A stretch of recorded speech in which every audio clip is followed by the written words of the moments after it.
Hey guys, I know we missed a few weeks due to some work commitments that I had to take care of. Couldn't get out of it, but it's good to be back with everybody. I need you to get caught up on a few things that we've missed, a few issues we hadn't had a chance to talk about much. We've missed a lot.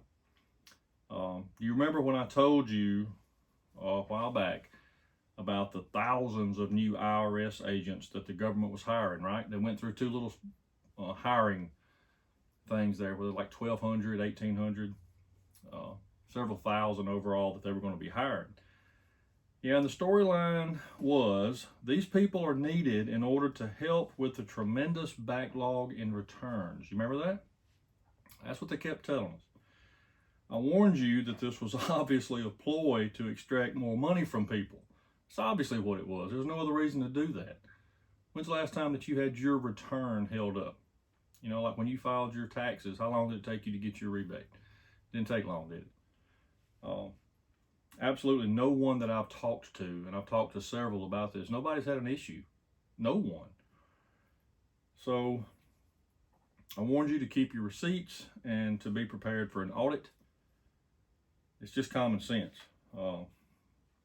Then I read, after knowing this, I read on Bloomberg, I guess it was a week or so ago now, that since we've missed some time, but several Democrat congressmen were asking the administration, quote, why have tax audits for the poor more than doubled this year?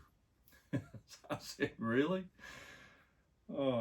Surely this was just a way for these people to, show some fake outrage and concern.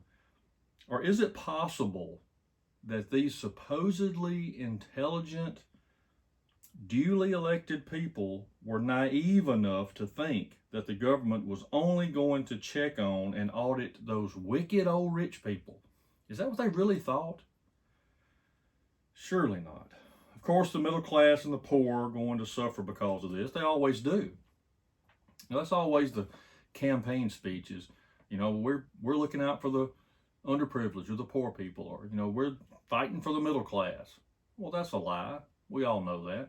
We're always the ones that get stuck with everything that they hand down. I mean, you have to remember, let's use common sense, that, the super wealthy, they have a team of lawyers at their disposal. And that's what they do, is they try to understand income tax and, campaign finance, all the stuff that they have to deal with. That's their job. And these super rich people are the ones that give us a job. So I never have really understood why they're always made out to be such these, bad, awful people. But, the government we have is obviously, they have this tremendous addiction to spending money. They just can't stop it. They'll never stop. They think that money can be spent with absolutely no limit. I'm trying to look at my microphone here and make sure it's working. I think it is. But what they try to do is spend this money that they don't have. I mentioned that this morning. If you like our Facebook page, I put these little comments on each morning. But Biden has pledged another $33 billion to Ukraine. Now that's after giving them $13.6 billion in the last month already. That's why inflation is through the roof, because they keep spending trillions of dollars that we don't have. We don't have this money. They're printing it. They're borrowing it. They're selling these government bonds to foreign nations to finance this stuff. And common sense, it's making the value of our dollar go down. When you have way too much of something, it's not valued as high, right? That just makes sense. I think the truth is that we're headed for a nasty recession. There's just no way around it. Our economy is going to go into a recession. That's if we're lucky. The bad part is this could be a full-blown depression. Like you've heard our grandparents talk about. Well, that's a possibility. This is not scare tactics. When you look at our economy and you look at what's going on, that's a possibility. And now they want every penny that they can get from every person in this nation. That's why they hired so many IRS agents. That's why there's so many audits on people. Is because they're trying to milk every penny they can get out of everybody. They're trying to buy votes by allowing these millions of people. I think the last thing I saw this morning was 2.5 million people so far, since Biden took office, have come across the border. 2.5 million people. And that's why they're doing that, is they're trying to buy votes. Because when they come over here, they're getting everything for free, right? And that's what they're thinking is, hey, they'll keep voting for us if we keep giving them free stuff. And that's just worsening the problem of inflation. That's my point. Just like all the free money that they handed out to millions of us in the last couple of years, we all wanted that check, didn't we? Yeah, we all wanted that free check. But you have to remember that when you're dealing with the government, nothing is ever free. Someone has to pay for that. And it seems like all the chickens are coming home to roost now, doesn't it? Economically, we're in for a bad stretch. Just be prepared for it. And there's just no way to sugarcoat it. That's just common sense the way you're looking at it. But this next story goes right along with that. This is from Markets Insider.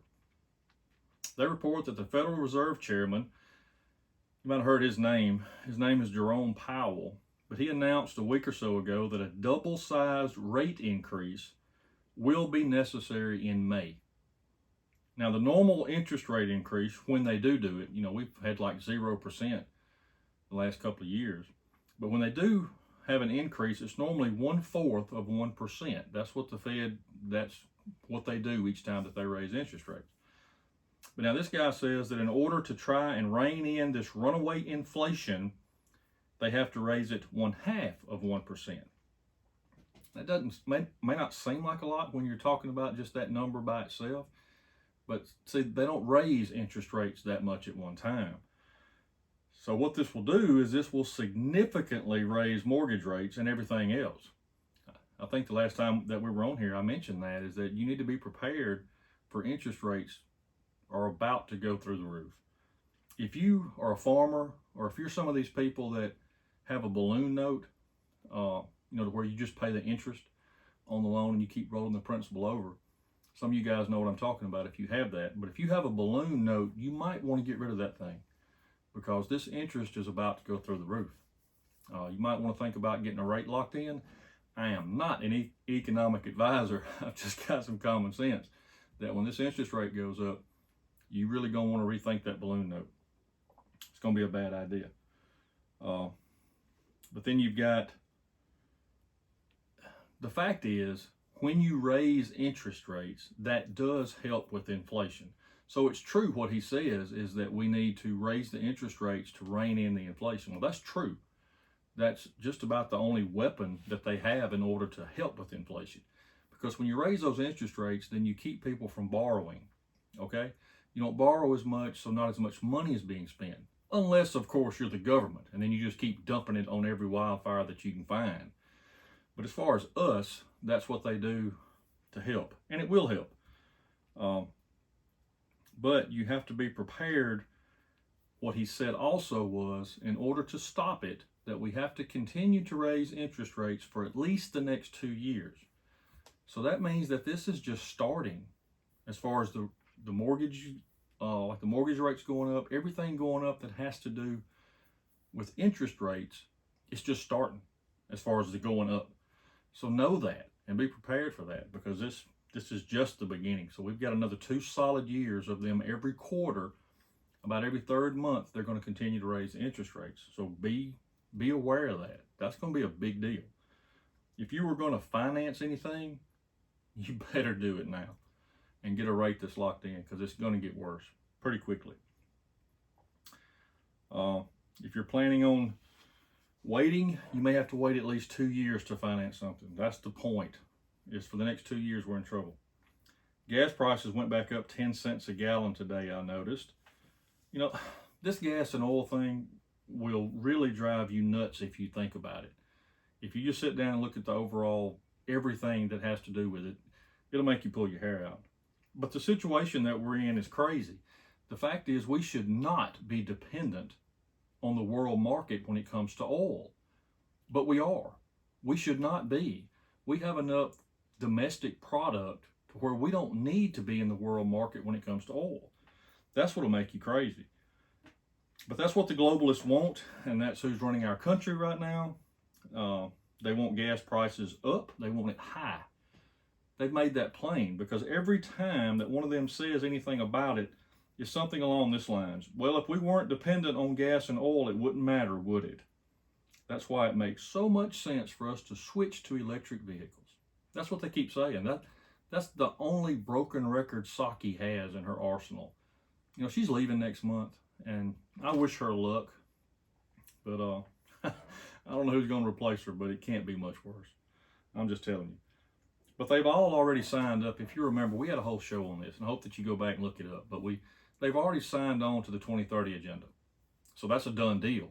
There's no more discussion. That's signed. That's done.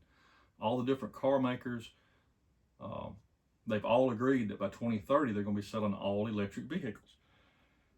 So now here's the point. Now that it's signed and done, now they have to try to convince us that it's a good deal. And that's the way that psychology works. Once they start trying to convince us that that's a great deal, that's a good plan, then it's going to go so far as to where it eventually is going to become our idea.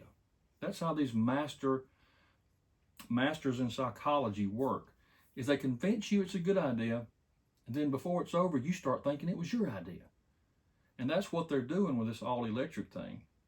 It's going to get to the point to where we start agreeing, you know, it doesn't make any sense to pay this type of money for gas and oil when we could just plug it up. It'd be electric. That's their plan, and that's where this is going. We can't go back. It's all been signed. What was it, Ford that has agreed now to invest $2 billion into all electric vehicles? I saw the other week to where they just released the first all-electric F-150. Just unbelievable that a pickup truck that with torque and towing and a work vehicle can be electric.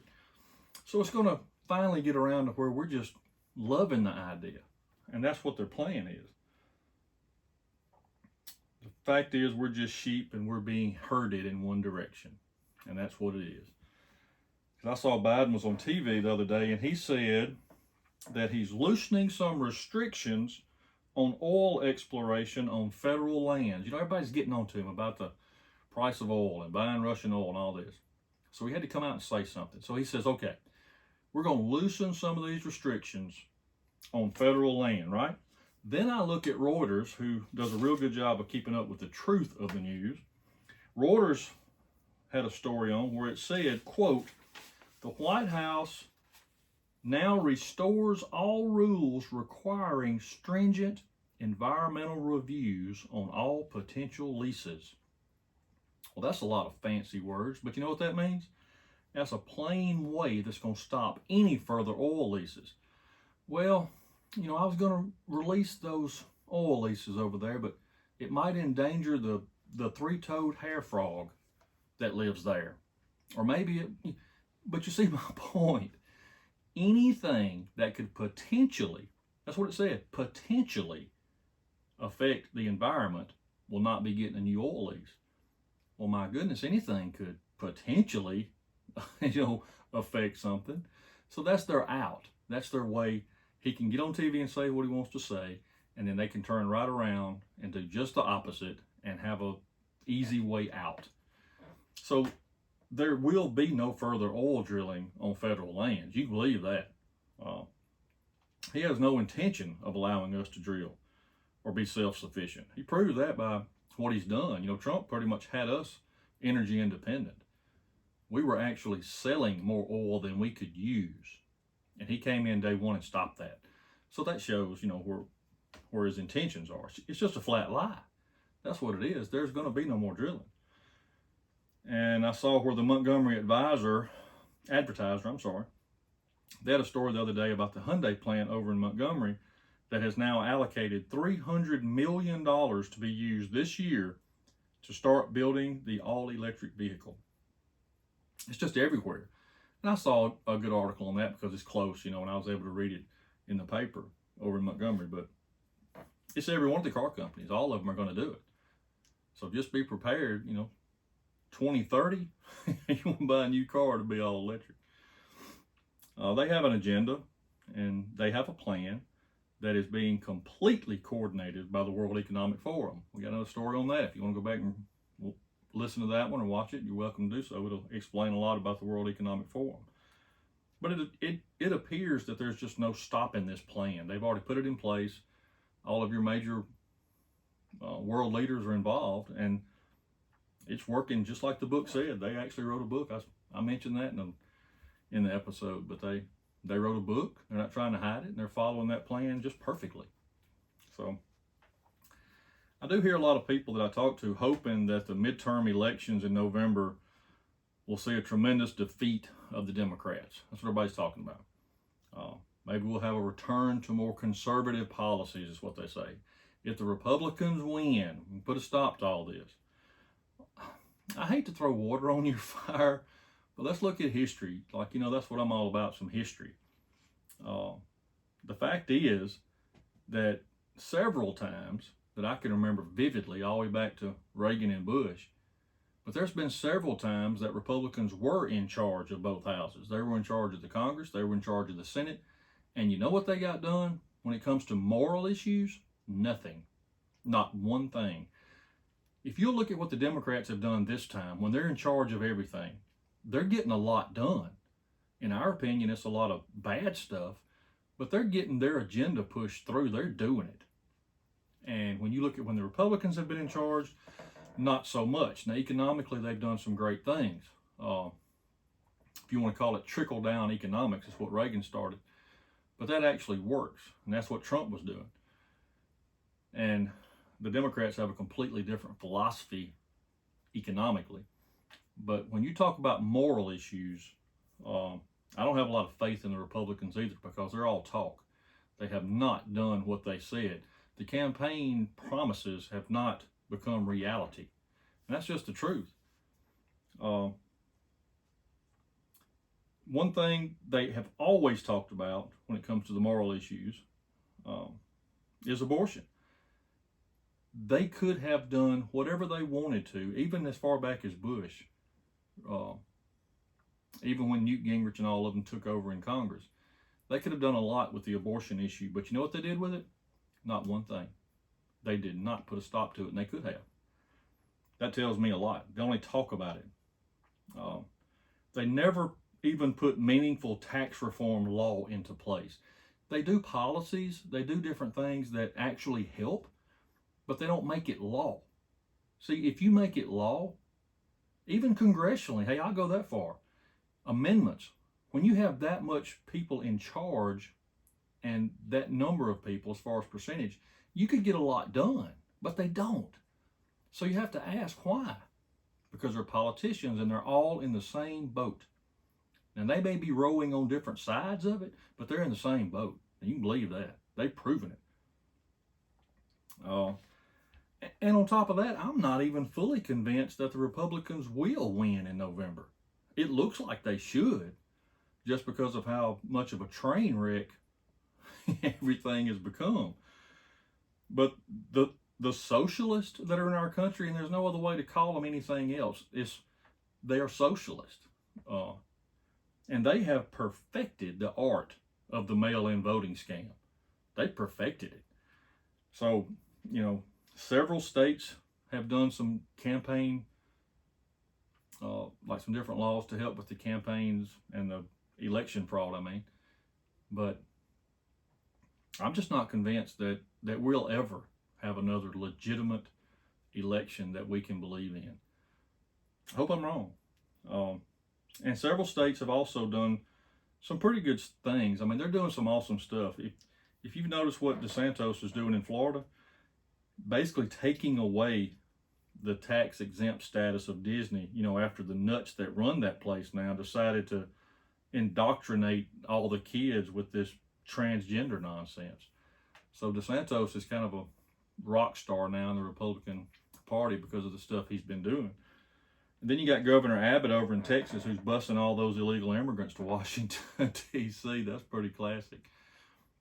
He sent several busloads of them up there. Then you got Governor Ivey, even here in Alabama, who's signed into law several bills now that make it illegal for minors to have this life-altering surgery because of their gender confusion. And that's just common sense stuff. So see, there's some governors that are doing some good things. You know, if you want to decide to do that as an adult, you know, that's your decision. But like what Governor Ivey did, I think that just made a lot of sense. Kids don't need to be trying to make those decisions. Then I saw this other report on, I'm not going to have time to get into all this, but the point is that on the state level, a lot of good things are being done. Some things are happening, some things are changing. There's been some pressure on these governors, and they're doing some good stuff. But when you get to the federal level, our federal government is completely backward and corrupt. There's just no other way to phrase it. I saw on Politico where the Biden administration has now scrapped a Trump-era rule that allowed medical workers to refuse to provide services that conflict with their religious or moral beliefs. The HHS spokesman said, quote, "This stems from states putting limits on abortions." So I don't know if you understood all that language, but what this means plainly is now a Christian doctor may be forced to perform an abortion or lose his license. It's just that simple. You got to be kidding me. But that's the federal level. That's what this administration's doing. There's no way to sugarcoat it to get around it. It's just unbelievable. So what are these Christian doctors going to do? Great question, right? Either perform the abortion, either kill a baby, or lose your license. What do you do? There's just no, like you guys, if you've listened for a while, you know how I feel about abortion. I call it baby murder because that's what it is. It's awful. It's heartbreaking. But there's no nice way to put what this administration's doing, or whoever's writing on his teleprompter. I'm not sure it's him. But they are totally consumed with wanting to kill the unborn. It's just unbelievable. That's just one of their main things that they have to get done. And in some cases, if you look at Maryland and California, they even have laws out there that, if passed, will allow them to kill the baby after it's born. This is wicked, sin-sick awfulness on a level that we've never experienced in this nation. This is just unbelievable that you could even contemplate this. But they're actually voting on this to kill the baby after it's born. Oh my goodness. Then you got Secretary Mayorkas. Let me move on. He's been drilled this week in hearings by the Senate. I'm sure if you've watched the news, you've seen some of this. But they're drilling him on how he's not doing his job or securing the border. That's his job, is to secure the United States border, and he's not doing it. He has no intention of securing the border. He's been told not to.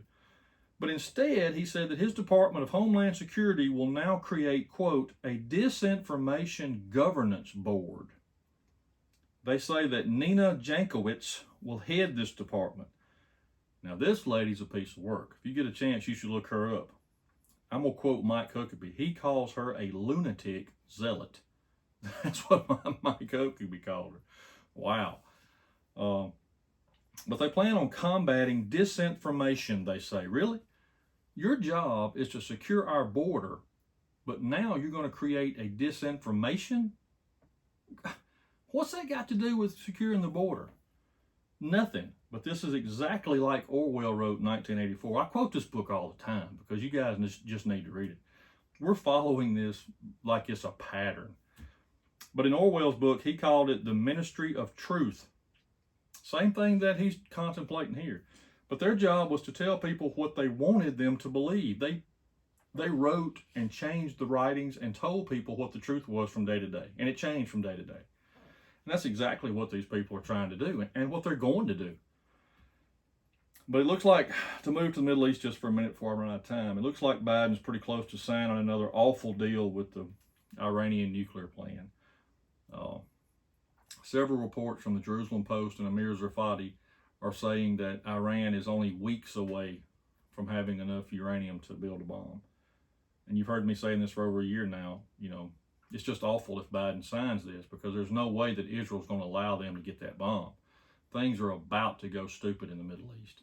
You can believe that, because Israel just can't allow it. And I think they know that. They all know that something's in the works because King Abdullah of Jordan has announced plans to increase the security force on the Temple Mount. You have to remember, this has been a long time ago that we talked about this, but Jordan is actually in charge of security on the Temple Mount. It's kind of a peace plan they have to where Jordan, this like this country that doesn't really have a say in the Muslim and the Israeli conflict per se, but they do. But they're in charge of security. So when you see Abdullah say that he's going to increase security forces there, you have to wonder why. I think he knows something's in the works. Because of the billions of dollars worth of weapons that countries are now still pouring into Ukraine, Russia hasn't been able to defeat them as quickly as they planned. That's been in the news now for weeks. And Putin keeps threatening nuclear war. I've seen several times the last couple of days. We were in some meetings, and when we would break, we'd watch some of the news. And Putin has thrown out the nuclear war threat several times. That's kind of scary for people over there especially. And he's threatening the United States and any other country that keeps interfering with what he's doing. I hope it's a bluff. I hope he's bluffing. But honestly, if you know Scripture, then you know that things will continue to destabilize. They're going to continue to get a little bit worse. Let me read you an example of that.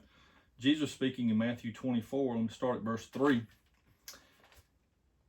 And as he sat upon the Mount of Olives, the disciples came unto him privately, saying, Tell us, when shall these things be, and what shall be the sign of thy coming and the end of the world? Jesus answered and said unto them, Take heed that no man deceive you, for many shall come in my name, saying, I am Christ, and shall deceive many. You'll hear of wars and rumors of wars. See that you be not troubled, for all these things must come to pass, but the end's not yet. For nation shall rise against nation, and kingdom against kingdom, and there shall be famines and pestilences, that means disease, and earthquakes in diverse places, strange places. Here's the last verse. Jesus said, all these are just the beginning of sorrows. All this is just the beginning, folks. It's just getting started. And that's what Jesus tells us.